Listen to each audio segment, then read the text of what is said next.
He has seen the ups and downs of life, সে তার জীবনের উত্থান পতন দেখেছে।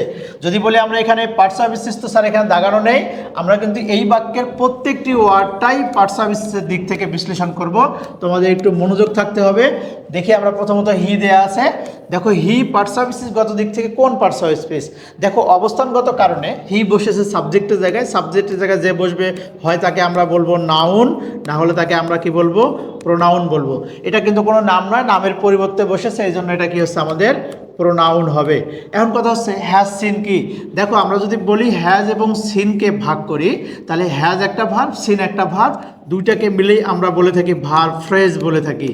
এখন ভার্ব ফ্রেজ কি, একের অধিক ভার্ব মিলে যে ভার্বটা গঠিত হবে, যেখানে অক্সিলারি ভার্ব মেইন ভার্বের সমন্বয় থাকবে, এটাকে আমরা সমন্বিতভাবে কি বলে থাকি, ভার্ব ফ্রেজ বলে থাকি। এই হ্যাজটাকে ভার্ব ফ্রেজে দেখো এখানে প্রথম যে ভার্ব, দুইটা ভার্ব আছে, প্রথম ভার্বটাকে আমরা বলবো অক্সিলারি ভার্ব, আর এটাকে আমরা বলে থাকি ফাইনাইট ভার্ব বলে থাকি, এবং পরেরটা কি হচ্ছে আমাদের মেইন ভার্ব হবে। এখন পরেরটা দেখি, দ্য আপস অ্যান্ড ডাউনস, আমরা সবাই জানি এ অ্যান্ড দিকে আমরা কি বলে থাকি, আর্টিকেল বলে থাকি, এটাকে ডিটারমিনারও বলে থাকি। তো আমাদের পার্টস অফ স্পিচগত দিক থেকে এটা আমরা ডিটারমিনার বলে থাকি, কিন্তু পার্টস অফ স্পিচগত দিক যদি আমরা বলি তাহলে আমরা এটাকে বলে থাকবো, যদি দাগানো থাকে তাহলে এটা হবে অ্যাডজেক্টিভ। আর্টিকেলের পরে একটা ওয়ার্ড আছে, এটা তো অ্যান্ড তো আমরা জানি এটা হচ্ছে কনজাংশন হবে, কনজাংশন, এটা হচ্ছে কোঅর্ডিনেটিং কনজাংশন হবে। তো আমরা এখানে দেখি আপসটা তাহলে কি হচ্ছে, এটা হবে আমাদের নাউন হবে। কেন নাউন হবে, দেখো আর্টিকেলের পরে প্রথম ওয়ার্ডটা কি হয়, একটা ওয়ার্ড থাকলে সেটা নাউন হয়। তাছাড়াও এস বাই এস কিন্তু দুইটার সঙ্গে যুক্ত হয়, একটা নাউনের সঙ্গে একটা কিসের সঙ্গে, ভার্বের সঙ্গে। যেহেতু এখানে দেখো এটা এস বাই এস যুক্ত আছে, তাও এটা নাউন, আর আর্টিকেলের পরে একটা ওয়ার্ড আছে সেজন্য এটা নাউন। এখন অ্যান্ড, দেখো অ্যান্ডের আগে যদি নাউন হয় তাহলে অ্যান্ডের পরেও কিন্তু নাউন হবে, তাহলে ডাউনসটা এখানে কি হচ্ছে আমাদের, এটাও কিন্তু আমাদের নাউন হবে। তাছাড়াও এখানে এস বাই এস যুক্ত আছে। আশা করি তোমরা এটা বুঝতে পেরেছো। এখন থেকে আমাদের প্রেপোজিশন, এই প্রেপোজিশনের পরে কিন্তু এটা কিন্তু আমরা লিখে রাখি, এটা হচ্ছে প্রেপোজিশন, এরপরে একটা ওয়ার্ড আছে, এই জন্য এই ওয়ার্ডটাকেও আমরা কি বলবো, নাউন বলবো।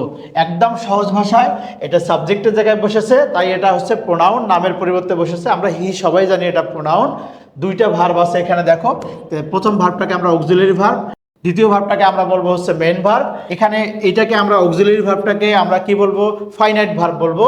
এরপরে দেখি আমরা আর্টিকেল, পার্টস যদি দাগানো থাকে পার্টস অফ স্পিচগত দিক থেকে এটা অ্যাডজেক্টিভ হবে। আর্টিকেলের পরে একটা ওয়ার্ড, এটা কি হবে, নাউন, এস বাই এস যুক্ত আছে এই জন্য এটা কি হচ্ছে নাউন। অ্যান্ডটাকে আমরা বলবো কনজাংশন, অ্যান্ডের আগে যে পার্টস অফ স্পিচ থাকে বেসিক্যালি পরেও একই পার্টস অফ স্পিচ থাকে, তাই এটা যদি নাউন হয় তাহলে ডাউনসটাও আমাদের নাউন। তাছাড়াও এখানে এস বাই এস যুক্ত আছে, এটা হচ্ছে প্রেপোজিশন, প্রেপোজিশনের পরে একটা ওয়ার্ড থাকলে সেটা নাউন হয়। আমি আশা করবো তোমাদের এই ছোট ছোট যে ব্যাখ্যাগুলো দেওয়া থাকলো, প্রত্যেকটা ব্যাখ্যাকে তোমরা নিজেদের ভিতরে ধারণ করবে। এই বাক্যই যে পরীক্ষার হলে আসবে এমনটা নয়, তবে যদি এইরকম কোনো বাক্য আসে তোমরা একদম সহজভাবে এটা নিজেদের উত্তরটা তোমরা লিখতে পারবে। সবাই ভালো থাকো, সুস্থ থাকো, সবার জন্য শুভকামনা থাকলো। আল্লাহ হাফেজ।